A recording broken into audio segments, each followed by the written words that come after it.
இது மகிமை நேரம். கர்த்தராகிய இயேசு கிறிஸ்துவின் நாமத்தினாலே இந்த மகிமை நேரம் நிகழ்ச்சிக்கு உங்களை யாவரையும் அன்போடு கூட வரவேற்கிறேன். நாம் தொடர்ந்து இந்த 10வது மாதத்தின் கடைசி வாரத்திலே 10 என்கிற எண்ணின் சிறப்புகள் அடங்கிய வசனங்களை தியானித்து வருகிறோம். இந்த நாளிலும் ஒரு சிறப்பு 10 என்கிற எண் அமைந்த வசனம் நாம் தியானிக்கும்படியாக லூக்கா எழுதின சுவிசேஷம் 19ஆம் அதிகாரத்தை எடுத்துக்கொள்வோம். அதிலே 12வது வசனம் இப்படி சொல்கிறது: பிரபுவாகிய ஒருவன் ஒரு ராஜ்யத்தை பெற்றுக்கொண்டு திரும்பி வரும்படி தூர தேசத்துக்கு போக புறப்பட்டான். அவன் புறப்படும் போது தன் ஊழியக்காரரில் 10 பேரை அழைத்து அவர்களிடத்தில் 10 ராத்தல் திரவியங்களை கொடுத்து, நான் திரும்பி வரும் அளவும் இதை கொண்டு வியாபாரம் பண்ணுங்கள் என்றான். அவன் 10 ஊழியக்காரர் அழைக்கிறான், 10 ராத்தல் திரவியங்களை கொடுக்கறான், அதை வச்சு வியாபாரம் பண்ணுங்கன்னு சொல்லிட்டு போறான். அப்புறம் அவன் ராஜ்யத்தை பெற்றுக்கொண்டு திரும்பி வந்த போது தன்னிடத்தில் திரவியம் வாங்கியிருந்த அந்த ஊழியக்காரரில் அவன் வியாபாரம் பண்ணி சம்பாதித்தது இவ்வளவு என்று அறியும்படி அவர்களை தன்னிடத்தில் அழைத்து வர சொன்னான். இப்போ எஜமானன் இயேசு நம்மிடத்துல திரவியங்களை கொடுத்திருக்கிறார். 10 தான். சரியா? 10னா என்ன அர்த்தம் நம்ம பார்த்தோம், கொஞ்சம் தான். இது ரொம்ப கொஞ்சமா இருக்கிறத 10 போல இருக்கு அப்படி சொல்லுவோம். 10 ராத்தல் திரவியம் ஒரு 10 பேரை கூப்பிட்டு கொஞ்சம் பேரை கூப்பிட்டு அந்த கொஞ்சத்துல உங்களே என்னையும் ஆண்டவர் தேர்ந்தெடுத்து வச்சிருக்கிறார். நமக்குள்ள கிருபைகளை வரங்களை எல்லாம் கொடுத்து ரட்சிப்பு, அபிஷேகம், தேவனுடைய எல்லா அளவிட முடியாத ஈவுகள் எல்லாத்தையும் கொடுத்து இந்த உலகத்துல வாழும்படி அவருக்காக நம்ம அதை பயன்படுத்தும்படி இந்த உலகத்துல நமக்கு காலத்தையும் தவணையும் கொடுத்திருக்கிறார். ஒரு நாளிலே அவர் திரும்ப வந்து நம்ம அதை கொண்டு என்ன செஞ்சோம் அப்படிங்கறத பத்தி நம்மகிட்ட கேட்க போறார். அப்போ இந்த இடத்துல 10 ராத்தல்ல முதல்ல ஒருத்தன் வந்து மீட் பண்றான் எஜமான் அவனை நோக்கி, முந்தினவன் வந்து, ஆண்டவனே உம்முடைய ராத்தலில் 10 ராத்தல் ஆதாயம் கிடைத்தது என்றான். இங்க 10 ராத்தல் ஆதாயம். எஜமான் அவனை நோக்கி, நல்லது உத்தம ஊழியக்காரனே, நீ கொஞ்சத்திலே உண்மை உள்ளவனா இருந்தபடியால் 10 பட்டணங்களுக்கு அதிகாரியாயிரு. பாருங்க எத்தனை 10 வந்துச்சு. கொஞ்சத்திலே உண்மையா இருந்தபடியால் 10 பட்டணத்துக்கு அதிகாரியா இரு அப்படின்னு சொல்லி உத்தம ஊழியக்காரனேன்னு சொல்லி அவனை புகழ்றார். அப்போ கொஞ்சம் பட்டணத்தை உன்னை நம்பி நான் தரலாம் அப்படின்னு சொல்லி அந்த எஜமான் பேசுறார். இப்போ 10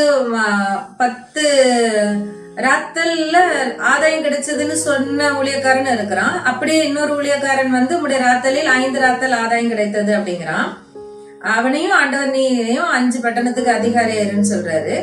அப்புறம் வேறொருவன் வந்து, ஆண்டவனே இதோ உடைய ராத்தல், இத சீலையில மறைச்சு வச்சிருந்தேன், இத வந்து வாங்கி கொள்ளும் அப்படிங்கும் போது அவனிடத்துல இருந்து பொல்லாத ஊழியக்காரன் அவனை கடிந்து கொண்டு அந்த எஜமான் அவன்கிட்ட இருக்கிறத பிடுங்கி எடுத்து அந்த 10 ராத்தல் வச்சிருக்கிறவனுக்கு கொடு அப்படின்னு சொல்றாரு.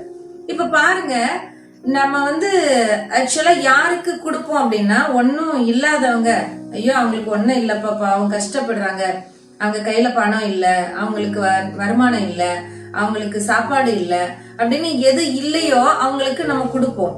ஆனா இங்க எஜமான் என்ன செய்யறாரு, எனக்கு வந்து இது இல்ல, ஒன்னும் எனக்கு வந்து இதை வச்சு ஒன்னும் செய்ய முடியல அப்படின்னு சொல்லிட்டு இருக்கிற ஒருத்தனை வந்து அவங்கிட்ட இருக்கிற ஒன்னையும் எடுத்து 10 ராத்தல் இருக்கிறவனுக்கு கொடுன்னு சொல்லிடுறாரு. உள்ளவன் எவனோ அவனுக்கு கொடுக்கப்படுங்கிறாரு. அப்ப ஏற்கனவேதான் அவனுக்கு 10 ராத்தல் இருக்குல்ல, அவனுக்கு இருக்கு.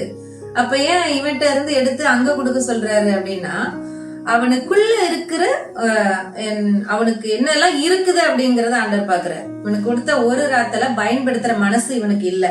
இந்த ஒரு ராத்தலை எடுத்து அதை வச்சு வேலை செய்யற உற்சாகம் அவனுக்கு இல்ல, அதை வச்சு வேலை செய்யற சுறுசுறுப்பு அவனுக்கு இல்ல.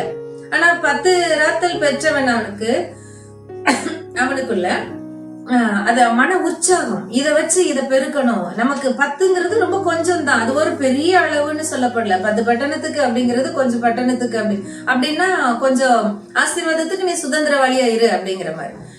ஆண்டவர் அவர் வச்சிருக்கிற ஐஸ்வர்யத்துக்கு முன்னாடி, அவருடைய அனந்த ஞானத்திற்கு முன்னாடி, அவருடைய திரளான பொக்கிஷத்திற்கு முன்னாடி, அவருடைய மிகப்பெரிய படைப்புகளுக்கு முன்னாடி நமக்கு கொடுக்கப்பட்டிருக்கிறது கொஞ்சம். அந்த கொஞ்சத்தை நம்ம எவ்வளவு உற்சாகமா, எவ்வளவு அதிகமா நம்ம அதுல வேலை செய்யும்படி எவ்வளவு நம்மளை ஈடுபடுத்தி கொள்றோம், அதுல எந்த அளவு நம்ம இன்வால்வ் ஆகுறோங்கிறத ஆண்டவர் பாக்குறாரு. அதை வச்சு நீ இன்னும் கொஞ்சத்துக்கு ஆசீர்வாதமாயிரு, முன்னைய நம்பி நான் இன்னும் கொஞ்சம் தரலாம், இன்னும் கொஞ்சம் தரலாம். இப்ப பாருங்க, நம்ம கிட்ட கொஞ்சம் கொடுக்கப்பட்டிருக்கிறது, அதை எந்த அளவுக்கு நம்ம மன உற்சாகத்தோட சுறுசுறுப்போட அதை பயன்படுத்துறோமோ அதுக்கப்புறம் இன்னும் கொஞ்சம் நமக்கு கொடுக்கப்படுகிறது. அதுக்கப்புறம் அதை பார்த்து ஆண்டவர் இன்னும் கொஞ்சம் கொடுக்கிறார். நமக்கு மோசஸ் ராஜசேகர்னு சொல்லிட்டு ஒரு அருமையான தேவனுடைய மனுஷனை நம்ம எல்லாரும் கேள்விப்பட்டிருப்போம். அவங்களுக்கு இருந்த சுகம் ரொம்ப கொஞ்சம். நம்ம எல்லாரும் இருக்கிற சுகத்தை கம்பேர் பண்ணாலே அவங்களுக்கு இருந்த சுகம் ரொம்ப கொஞ்சம். அவங்க நிறைய விதத்துல பலவீனப்பட்டவங்க. நம்ம எல்லாருக்கும் அவங்களுடைய சாட்சி எல்லாம் தெரிஞ்சிருக்கும். அந்த சூழ்நிலையில கூட அவங்க இருக்கிற கொஞ்சம் சுகத்துல அவங்களுக்கு தொண்டையில நல்ல சத்தம், ஆண்டவர் நல்ல பாடுகிற திறமையை கொடுத்து நல்ல கணீர் அப்படிங்கிற குரலை கொடுத்து ஆண்டவர் அவங்களை ஆசீர்வதிச்சிருந்தார். எவ்வளவு வியாதி வந்திருந்தாலும், எவ்வளவுதான் ட்ரீட்மெண்ட் எல்லாம் அவங்கள பாதிச்சாலும், அவங்க கஷ்டப்படுற வேதனைப்படுகிற ட்ரீட்மெண்ட் இருந்தாலும் அவங்க சொல்லுவாங்களாம் ஒரு வார்த்தை, பிசாசு நீ என்ன வேணா செஞ்சுக்கலாம், என் சரீரத்தை நீ என்ன செஞ்சாலும் சரீரத்தை மாத்திரம் பாதிக்கிறதுக்காக நான் பயப்பட போறது இல்ல. எனக்கு ஆண்டவர் என் தொண்டையில வச்சிருக்கிற சத்தம் என்னாலும் அவரை வியர்த்தும், என்னாலும் அது துணித்து கொண்டே இருக்கும், என் தொண்டை நீ ஒண்ணும் செய்ய முடியாது அப்படின்னு சொல்லுவாராம். அவ்வளவு பலவீனத்தின் மத்தியில கம்பீரமான குரல்ல நல்ல சத்தமா வல்லமையான பாடல்களை பாடுவார். அவருடைய சத்தம் துணிச்சாலே அதுக்குள்ள ஏதோ ஒண்ணு நம்மள அப்படியே நமக்குள்ள ஏதோ வேலை செய்யும், ஏதோ கிரியஸ். அந்த பாட்டை காதுல கேட்டாலே அதுக்குள்ள இருக்கிற அபிஷேகம் நமக்குள்ள பாய்ந்து வருகிறத நம்ம உணர முடியும். இதுல ஏதோ வித்தியாசம் இருக்கு இந்த பாட்டுல அப்படிங்கறத நம்மளால உணர முடியும். அப்போ அந்த கொஞ்சத்தையும் அவங்க எவ்வளவு உண்மையா எவ்வளவு உத்தமமா ஆண்டவருக்காக பயன்படுத்திருக்காங்க பாருங்க. இன்னைக்கு நமக்கு எவ்வளோ அதெல்லாம் கம்பேர் பண்ணும்போது எவ்வளவு நம்ம சுகத்தோட இருக்கிறோம். ஆனா என்னால முடியல, நான் சோர்வா இருக்கிறேன், நான் பலவீனமா இருக்கிறேன் அப்படின்னு நம்ம சொல்றவங்களா இருப்போம். ஆனா ஆண்டோடைய வார்த்தை இன்னைக்கு சொல்லுது, கொஞ்சத்துல நம்ம எவ்வளவு மன உற்சாகமா இருக்கிறோமோ, எவ்வளவு அதை பயன்படுத்துறோமோ அந்த அளவுக்கு தான் இன்னும் அடுத்த கட்டம் ஆண்டவர் நம்மை கொண்டு போகிறார். அதான் ஒரு அழகா ஒரு ஸ்பீக்கர் ஒருத்தவங்க, நல்ல ஒரு பொதுவான கருத்துக்களை பேசுகிறவங்க, ஒரு பேச்சாளர் பேசுற வார்த்தையை நான் கேட்டுக்கொள்றேன். ஏன் இந்த ஒண்ணு வச்சிருக்கிறான் பாவம், அவன் அதையாவது வச்சுட்டு போறான்னு ஆண்டவர் விட்டுருக்கலாம்ல, அதை எடுத்துட்டாரு, அவன்கிட்ட பிடுங்கி 10 ராத்தல் வச்சு நிக்கிறவனுக்கு கொடுக்கறாரு அப்படின்னா இவன்கிட்ட வச்சிட்டு இருந்து அது என்ன பிரயோஜனம்? இவனுக்குள்ள கொடுத்ததை வச்சு பயன்படுத்துகிற ஒரு மனநிலை இல்ல, கொடுத்திருக்கிறதுல சந்தோஷப்படுகிறது இல்ல, கொடுத்திருக்கிற எஜமான் யாருங்கிறத புரிஞ்சு கொள்ற அறிவு இவனுக்கு இல்ல. ஒண்ணு இல்லாதவனுக்கு கொடுத்து என்ன செய்ய? அப்போ இது எல்லாம் இருக்கிற ஒருத்தனுக்கு கொடுக்கும் போது அது இன்னும் அதிகமா பெருகுது. அதனாலதான் உள்ளவன் எவனோ அவனுக்கு கொடுக்கப்படுங்கிறாரு. ஏற்கனவே பணம் இருக்கிறவங்களுக்கே பணம் சேருதுப்பான்னு சொல்றீங்களோ?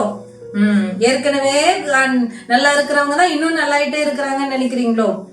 நம்முடைய உள்ளத்தை பார்க்கிற, நமக்குள்ள இருக்கிற இன்டென்ஷன், நம்ம அவருக்காக எப்படி செயல்படுறோம், நமக்கு ஆண்டவர் கொடுத்திருக்கிற ஆசீர்வாதத்தை எப்படி நம்ம பயன்படுத்துறோம், அதையெல்லாம் பார்த்துதான் திரும்ப திரும்பவும் ஆண்டவர் ஆசீர்வதிக்கிறார். ஆபிரகாமை ஆசீர்வதித்த மேலும் மேலும் பெருக செய்தவர் இன்னைக்கு நம்மையும் நம்முடைய உள்ளத்தின் உற்சாகத்தை எதிர்பார்த்து நிற்கிறார். நம்முடைய கையில கொடுக்கப்பட்ட பொருளை இன்னும் பெருக செய்வதற்காக நாம் அவருக்காக அதை எப்படி பயன்படுத்துகிறதுல எவ்வளவு ஆர்வமா இருக்கிறோம், எவ்வளவு உற்சாகமா இருக்கிறோம், எவ்வளவு அதற்காக டைம் ஸ்பெண்ட் பண்றோம், எவ்வளவு அதுக்காக உழைக்கிறோம் அப்படிங்கறத கர்த்தர் பார்த்து கொண்டு இருக்கிறார். மேலும் மேலும் உங்களை ஆசீர்வதிக்க அவர் பிரியமா இருக்கிறார். நாம் ஜெபிக்கலாம்.